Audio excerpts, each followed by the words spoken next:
হাতে মাত্র কয়েকটা দিন, তারপরেই শেষ হবে মার্চ মাস শেষ হওয়ার আগেই সেরে ফেলতে হবে এই চারটি কাজ।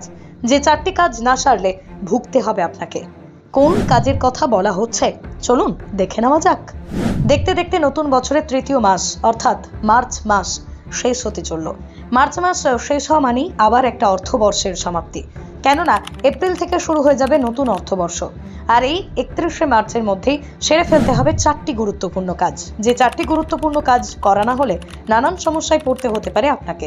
এক, অনেকেই রয়েছেন যারা প্রতি বছর ইনকাম ট্যাক্স রিটার্ন জমা দিয়ে থাকেন। এক্ষেত্রে অনেক সময় দেখা যায় তাদের রোজগার এমন জায়গায় পৌঁছে যায় যে ইনকাম ট্যাক্স রিটার্ন জমা দেওয়ার সময় অনেক বেশি ট্যাক্স দিতে হয়। তবে এমন ট্যাক্স বাঁচানোর জন্য রয়েছে সেভিংস। কিছু সেভিংস রয়েছে যেগুলো সঞ্চয় করলে ট্যাক্সের ক্ষেত্রে ছাড় পাওয়া যায়। তবে কেউ যদি এমন প্ল্যান করে থাকেন তাকে 31শে মার্চের মধ্যেই বিনিয়োগ করতে হবে। 2, যাদের এফএস ট্যাগ রয়েছে তাদের আগামী 31শে মার্চের মধ্যেই কেওয়াইসি করিয়ে নিতে হবে। নির্ধারিত এই সময়ের মধ্যে কেওয়াইসি না করালে ফাস্ট্যাগ ব্ল্যাক লিস্টেড হয়ে যাবে। এর আগেও ফাস্ট্যাগ কেওয়াইসি করানোর জন্য শেষ দিন নির্ধারণ করে দেওয়া হয়েছিল, যদিও পরবর্তীতে তা বাড়িয়ে করা হয়েছে 31শে মার্চ। 3, বেশি সুদের সঞ্চয়ের জন্য স্টেট ব্যাংক অফ ইন্ডিয়ার তরফ থেকে একটি প্রকল্প চালু করা হয়েছে, এসবিআই অমৃত কলস যোজনা।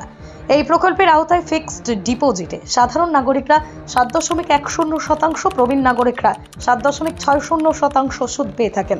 তবে এই প্রকল্পের মেয়াদ আগামী 31শে মার্চ শেষ হয়ে যাবে। সুতরাং যারা এই প্রকল্পে বিনিয়োগ করতে আগ্রহী তাদের 31শে মার্চের মধ্যে বিনিয়োগ করতে হবে।